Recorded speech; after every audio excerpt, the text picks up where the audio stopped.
دین کی تعلیم کے ساتھ ساتھ دنیاوی تعلیم بہت زیادہ ضروری ہے ان لوگوں کے لیے جو ملک اور قوم کے خیر خواہ ہیں.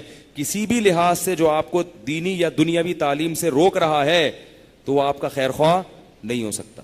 یہ تعلیم کے شعبے آپ نے اپنے قبضے میں لینے ہیں تاکہ لوگ جو تیار ہو کے نکلیں وہ آپ کے لوگ. اور یہ کوشش الحمدللہ اس وقت یہ سعادت جامعۃ الرشید کو حاصل ہے. پورے ملک میں جامعۃ الرشید نے، بلکہ پورے بر صغیر میں، برما، بنگلہ دیش، انڈیا، پاکستان، اس میں الحمدللہ جامعۃ الرشید نے اس طرف سوچنا شروع کیا ہے کہ بھائی ایک ہی چھت کے نیچے علماء بھی پیدا کرو، سائنسدان بھی پیدا کرو، فوج میں جانے والے آفیسرز بھی یہیں سے جائیں، ججز بھی یہیں سے جائیں. وجہ کیا ہے کہ مسلمانوں کا ماضی یہی تھا. آپ کو پتا ہے کہ البیرونی کتنا بڑا سائنسدان تھا فلکیات کا، اور امام غزالی کتنے بڑے عالم تھے، کتنے بڑے مفتی تھے. یہ دونوں ایک کمرے میں ایک چھت کے نیچے بیٹھ کے پڑھے ہیں. نہیں یاری سمجھ میں تو رہنے دو یار. اس وقت اسلامی تاریخ میں دینی مدرسے اور یونیورسٹیوں کا الگ الگ تصور نہیں تھا. اس وقت یہ تھا بھائی یہ سلیبس ہے، جیسے مختلف نصاب ہوتے ہیں نا، آپ نے کیمسٹری پڑھنی ہے یا آپ نے جناب فزکس پڑھنی ہے، آرٹس پڑھنی ہے، سائنس پڑھنی ہے، یہ ہوتا ہے نا. اسکول ایک ہی ہوتا ہے، کالج ایک ہی ہوتا ہے، شعبے مختلف ہیں.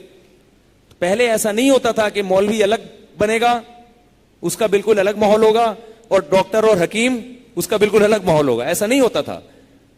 ہر قسم کے علوم ایک ہی چھت کے نیچے بیٹھ کے پڑھائے جاتے تھے. بھائی آپ نے سائنسدان بننا ہے، آ جاؤ. آپ نے عالم بننا ہے، محدث بننا ہے، مفتی بننا ہے، آپ آ جائیں. تو ایک ہی چھت کے نیچے سے فارغ ہو کے نکلتے تھے. یہ سائنسدان بھی، علماء بھی، ان سب کا لباس ایک جیسا ہوتا تھا. ان سب کا کیونکہ ایک ہی جیسی تربیت ہوتی تھی نا. آپ البیرونی کی شکل دیکھ لیں، امام غزالی کی دیکھ لیں، آپ کو نہیں پتا چلے گا ان میں امام غزالی کون سے اور البیرونی سائنٹسٹ کون ہے. البیرونی کی بھی اتنی بڑی داڑھی، سر پہ پگڑی، جبہ، نمازی، پرہیزگار، عبادت گزار، لیکن چھت پہ بیٹھا رہتا تھا دوربین لے کے، خوردبین، ستاروں کا مطالعہ کرتا رہتا تھا. 12 سال چھت پہ بیٹھا رہا ہے البیرونی. کہتے ہیں کہ کھانا کھلانے کے لیے بلایا، کھانا کھانے تو نیچے آ جاؤ. کھانا کھانے نہیں کرے، میں ایک اور دیکھ رہا ہوں، ذرا ستارہ دیکھ رہا ہوں. اور اس نے کرو ٹریگنومیٹری کی بنیاد رکھی ہے. کرو ٹریگنومیٹری اتنی مشکل ٹریگنومیٹری ہے کہ اس کی ایکویشن سمجھنا آج بہت مشکل ہے.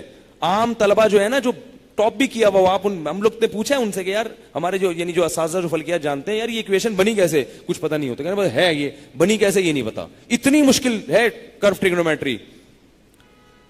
تو یہ انہی کی کتابیں تو یورپ نے جا کے یونیورسٹیوں میں پڑھائی ہیں، تو یورپ نے ترقی کی ہے. تو 12 سال تک چھت پہ بیٹھا رہا ہے وہ. رمضان کے روزے بھی رکھتا تھا، تہجد بھی پڑھتا تھا، عبادت بھی کرتا تھا، حج بھی کرتا تھا. شکل سے پتہ نہیں چلتا تھا ان میں مفتی کون ہے اور ڈاکٹر کون ہے، انجینئر کون ہے، پتہ نہیں چلتا، ریاضی دان کون ہے.